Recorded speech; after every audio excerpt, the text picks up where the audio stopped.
వరుసలను తీసుకుంటే 1, 2, 3 అనుకుంటే ఇందులో మొదటి వరుసలో 2000 ఓటర్ అయి ఉన్నారో ఓటర్ అయిన వ్యక్తి, ఫర్ ఎగ్జాంపుల్ మీ తల్లిదండ్రులు కావచ్చు, మీ గ్రాండ్ పేరెంట్స్ కావచ్చు, వాళ్ళు 2002లో ఓటర్, మీరు కాకపోవచ్చు.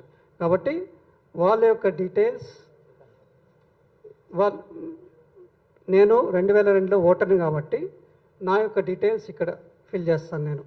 తర్వాత ప్రస్తుతం నేను, ఫర్ ఎగ్జాంపుల్ నేను తమిళనాడులో ఓటర్గా ఉన్నాను అప్పుడు అనుకుంటే తమిళనాడు డీటెయిల్స్, నా పేరు plus Tamil Nadu address, Tamil Nadu details ఏమన్నా అవన్నీ ఇక్కడ పెడతాను. తర్వాత ప్రస్తుతం ఏదైతే ఎక్కడ ఉంటున్న ఓటర్ ఆ డీటెయిల్స్ ఇక్కడ పెడతాను. నాది 2002లో ఓటర్ కాబట్టి ఈ బాక్స్ ఫిల్ చేస్తాను, తర్వాత ఈ బాక్స్ ఫిల్ చేస్తాను. ఒకవేళ నేను 2002లో ఓటర్ కాని పక్షంలో ఈ మొదటి బాక్స్ నేను నింపను, ఈ రెండో బాక్స్ నింపుతాను. ఈ రెండో బాక్స్లో ఏం నింపాలి నేను డీటెయిల్స్? మా యొక్క తల్లిదండ్రులు కానీ లేకపోతే గ్రాండ్ పేరెంట్స్ యొక్క డీటెయిల్స్, వాళ్ళు 2002లో వాళ్ళు ఓటర్ కాబట్టి వాళ్ళ డీటెయిల్స్ని ఇక్కడ నింపుతాను నేను ఈ బాక్స్. ఎందుకంటే నేను 2002లో ఓటర్ కాదు కాబట్టి మా తల్లిదండ్రుల యొక్క డీటెయిల్స్, వాళ్ళు ఓటర్స్ కాబట్టి వాళ్ళ డీటెయిల్స్ ఇక్కడ పెడతాను. తర్వాత కింద నా డీటెయిల్స్ 2000 తర్వాత ఇప్పుడు ప్రస్తుతం ఉన్న డీటెయిల్స్ ఇక్కడ పెడతాను. సో ఇది సింపుల్గా చూస్తే ఇది. ఒకవేళ నాకు 2002లో ఓటర్ కాదు నేను, మా తల్లిదండ్రులు కూడా 2002లో ఓటర్స్ కారు, లేకపోతే అయినా కూడా నాకు డీటెయిల్స్ తెలియవు, వాళ్ళు లేరు, కాలం అయిపోయారు, నా డీటెయిల్స్ తెలియనప్పుడు పై 2 బాక్స్ ఖాళీ పెట్టి ప్రస్తుతం ఏది డీటెయిల్స్ ఉన్నాయో అవి మాత్రమే ఫిల్ చేస్తాను ఇది ఇక్కడ. ఎందుకంటే మా యొక్క తల్లిదండ్రుల యొక్క 2002 డీటెయిల్స్ తెలియవు, అప్పుడు ఓటర్ కాదు కాబట్టి ఈ 2 ఖాళీ పెట్టి ఈ బాక్స్ ఒక్కటే నింపి సంతకం పెట్టి బిఎల్ఓ యొక్క సంతకం తీసుకొని ఇచ్చేయడం జరుగుతుంది. సో ఇది సింపుల్గా చెప్పాలంటే ఎన్యూమరేషన్ ఫామ్ ఫిల్ చేయాల్సిన విధానం ఇది. సో ప్రతి ఒక్క పౌరుడు ఎవరైతే ఎన్యూమరేషన్ ఫామ్ ఫిల్ చేసిస్తారో వాళ్ళది మాత్రమే డ్రాఫ్ట్ రోల్లోకి తీసుకోవడం జరుగుతుంది. 3,38,00,000 మంది మన రాష్ట్రం సంబంధించిన వాళ్ళు, అందులో కేవలం 3 కోట్ల మంది మాత్రమే ఈ ఎన్యూమరేషన్ ఫామ్ ఏదైతే ఇచ్చామో వాళ్ళు 3 కోట్ల మంది మాత్రమే ఫిల్ చేసి ఇవ్వగలిగారంటే డ్రాఫ్ట్ రోల్లో 3 కోట్ల మంది పేర్లు మాత్రమే వస్తాయి. కాబట్టి ఎవరైతే ఫిల్ చేసి ఇస్తారో వాళ్ళ పేరు డ్రాఫ్ట్లో వస్తుంది, తక్కిన వారి పేరు దీంట్లోకి రాదు. తక్కిన వారు ఏం చేయాలా అనే ప్రశ్నకు వస్తే వాళ్ళు ఫామ్ 6 అనేది తీసుకొని అందులో డీటెయిల్స్ ఫిల్ చేసి ఇవ్వచ్చు, అదొక మార్గం. తర్వాత వాళ్ళ ఓటర్ ఇప్పటికే వేరే చోట ఉన్నట్టయితే ఫామ్ 8 కింద ఫిల్ చేసి ఇవ్వడానికి అవకాశం ఉంది ఇది. కాబట్టి ఈ డ్రాఫ్ట్ రోల్లో పేరు రాలేదు, నాది ఓటు హక్కు పోయింది అనేది కాదు. రాని వాళ్ళు కూడా ఫామ్ 6 ఆగస్టు 1 నుంచి ఫామ్ 6 ఆర్ ఫామ్ 8 వీటిలో ఫిల్ చేసి ఇవ్వడానికి అవకాశం ఉంటుంది కాబట్టి వాళ్ళు వాటిలో ఫిల్ చేసి తీసుకోవడం జరుగుతుంది. సో ఇది ఒక క్లుప్తంగా చెప్పాలంటే ఇది దీని యొక్క డీటెయిల్స్. ఇది నేను మన తెలంగాణ అనే దినపత్రిక ఎడిటర్గా ఉన్నానండి. నాది ఒకటే సందేహం, మీరు ఇంతసేపు చాలా ఎక్స్ప్లెయిన్ చేసినారు, మా ఇంటికి కూడా తీసుకొచ్చి ఫామ్ ఇచ్చిపోయినారు, నాకైతే ఇప్పటికీ అర్థం కాలేదని ఎట్లా ఫిలప్ చేయాలో.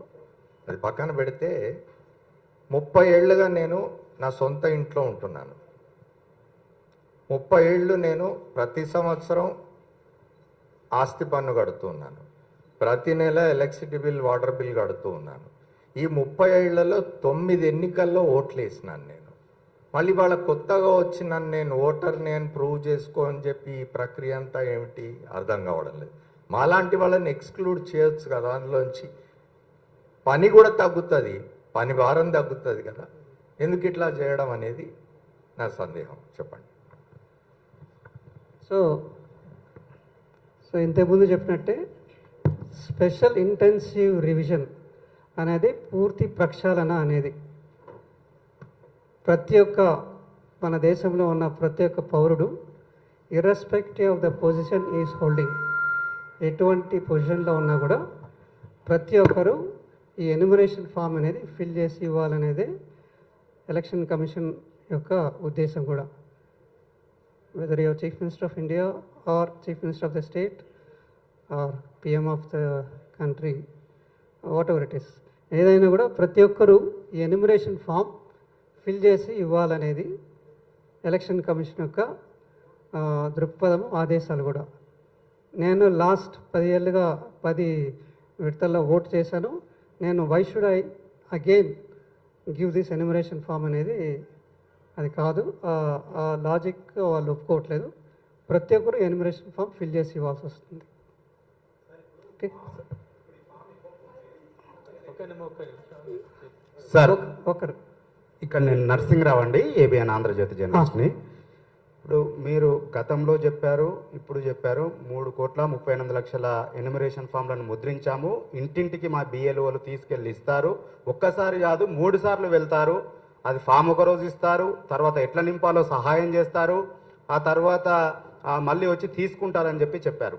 కానీ హైదరాబాద్ నగరంలో మెజారిటీ ఏరియాలో, స్వయంగా నేనుండే ఏరియాలో నా ఇంటికి కూడా ఈ క్షణం వరకు కూడా ఎన్యూమరేషన్ ఫామ్ తీసుకొని బిఎల్ఓ రాలేదు. ఇట్లా చాలా కాలనీలో ఈ పరిస్థితి ఉంది. సో దీనిపైన పర్యవేక్షణ లోపమా, ఎందుకు బిఎల్ఓలు ఇండ్లకు రావట్లేదు? సో ఈ పర్యవేక్షణ లోపం వల్ల, రాకపోవడం వల్ల, ఇక్కడ హైదరాబాద్లో మెజారిటీ వాళ్ళు ఎట్లుంటారనంటే రోజువారీ పనులు చేసుకునేటువంటి వాళ్ళు ఉంటారు. మీరు అసలు ఎన్యూమరేషన్ ఫామే ఇంటికి రాకపోతే, ఇవ్వకపోతే, ఆ ఎన్యూమరేషన్ ఫామ్ తిరిగి ఓటర్ ఇవ్వకపోతే, బిఎల్ఓ చేసే తప్పిదానికి అతని ఓటర్ తొలగిస్తే దానికి ఎవరు బాధ్యులు? ఎందుకు ఆ పర్యవేక్షణ లోపం ఉంది? మెజారిటీ ఏరియాలో ఉంది. స్వయంగా నేనుంటున్నాను, నేను రామంతాపూర్లో ఉంటాను, నా ఇంటికి ఇప్పటి వరకు బిఎల్ఓ రాలేదు. అంటే మనకు అవసరం ఉంటే, మీరేమో 3 సార్లు వస్తారన్నారు, ఒక్కసారి కూడా వాళ్ళు రావట్లేదు. ఎందుకు రావట్లేదు? ఎందుకు పర్యవేక్షించట్లేదు? ఎందుకు ఆ లోపం ఉంది? దాన్ని ఎందుకు సరి చేయట్లేదు? ఇప్పుడు అర్బన్ పాకెట్స్ తీసుకుంటే బిఎల్ఓ యొక్క లోపమే కాకపోయినా, అర్బన్ పాకెట్స్లో హౌసెస్, ఇల్లు ఏ విధంగా ఉన్నాయంటే, పోలింగ్ స్టేషన్ అనేది దానికి ఒక పరిధి అనేది ఉంటుంది, 2 కిలోమీటర్స్ రేడియస్. ఆ 2 కిలోమీటర్స్ రేడియస్లో ఉన్న ప్రతి ఒక్కరికి ఒక పోలింగ్ స్టేషన్ కింద తీసుకోవడం జరుగుతుంది. గ్రామాల్లో, తర్వాత చిన్న చిన్న టౌన్లో కూడా ఇది పక్కాగా ఇది ఉంది. వెరాస్ అర్బన్ పాకెట్స్ లైక్ హైదరాబాద్ కానీ చుట్టుపక్కల ఉన్న మేడ్చల్ ఇవి తీసుకుంటే, ఆ 2 కిలోమీటర్స్ రేడియస్లో ఒక బిఎల్ఓకే కాకుండా ఇంకొక బిఎల్ఓ కూడా అలా మిక్సప్ అయింది. ఎందుకంటే అడ్రస్ కరెక్ట్ లేకపోవడం ఒకటి, తర్వాత హౌసెస్ మధ్య మధ్యలో కన్స్ట్రక్షన్ చేయడం, పూర్తిగా అది అడ్రసెస్ మిక్సప్ అడ్రసెస్ ఉండడం వల్ల బిఎల్ఓ పరిధిలో 1200 ఓట్లు అంటే అది మిక్స్ అయి ఉండడం వల్ల ఇబ్బంది జరుగుతుంది. అదొకటి. రెండోది, బిఎల్ఓస్ ఎవరైతే ఉన్నారో వాళ్ళు అర్బన్ పాకెట్స్లో వాళ్ళ యొక్క ఏదైతే పనిచేస్తున్న ప్రదేశం ఏదుందో అక్కడ ఆ ప్రదేశానికి సంబంధించిన వ్యక్తి కాదు ఇల్లు ఎక్కువ భాగం. ఇంతకుముందు అయితే మున్సిపల్ ఎంప్లాయీస్ అని చెప్పేసి సూపర్వైజర్స్ ఆ విధంగా పెట్టుకున్నారు. But election commission of India ఏం చెప్పిందంటే గ్రూప్ సి ఆఫీసర్స్ని పెట్టుకోవాలి. ఎందుకంటే మున్సిపల్ ఎంప్లాయీస్లో నిరక్షరాస్యులు, తర్వాత మినిమం ఎడ్యుకేటెడ్ ఉంటారు కాబట్టి వాళ్ళని మార్చండి అని చెప్పారు. కాబట్టి వాళ్ళని మార్చడం ఒకటి. దానివల్ల ఎవరైతే ఎంప్లాయీ బిఎల్ఓ ఉన్నారో వాళ్ళు ఆ ప్రదేశానికి సంబంధించిన వ్యక్తి కాదు, అదొకటి. తర్వాత అక్కడ చేస్తున్న ఎంప్లాయీ కూడా కాదు. వేరే రూరల్ ఏరియాస్లో అంగన్వాడీ వర్కర్ కానీ, లేకపోతే ఏఎన్ఎం కానీ, ఇంకా పంచాయత్ సెక్రటరీ కానీ ఎవరిని తీసుకున్నా ఎక్కువ భాగం 80 to 95% ఆ ఏరియాకి సంబంధించిన వాళ్ళే.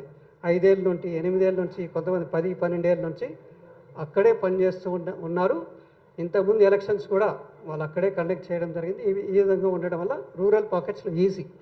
వేరే అర్బన్ పాకెట్స్లో ప్రదేశం కొత్త ఒకటి, ఆ ఏరియాలో ఉన్న ఇళ్ళకు సంబంధించిన వ్యక్తులు అందరూ కొత్త కావడంతో ఇబ్బంది ఏర్పడుతుంది. ఇదొకటి.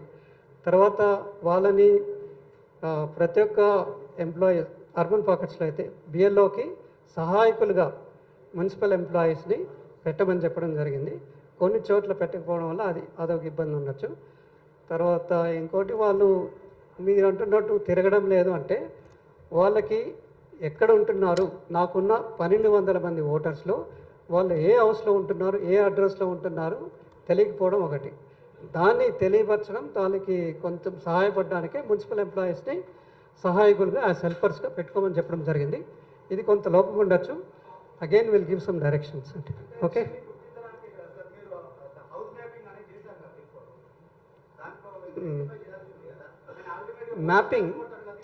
మ్యాపింగ్ ఆఫ్ ఎలక్టర్స్ కూడా, mapping of pre mapping enumeration కన్నా ముందు మ్యాపింగ్ చేసిన దాంట్లో కూడా హైదరాబాద్, మేడ్చల్, రెండు డిస్ట్రిక్ట్స్ తీసుకుంటే హైదరాబాద్లో 45% మ్యాపింగ్ అయింది, మేడ్చల్లో 42% అయింది, ఇక్కడ పక్కనున్న రంగారెడ్డి జిల్లాలో 58% అయింది, ఇంకా పక్కనున్న సంగారెడ్డిలో 68% అయింది.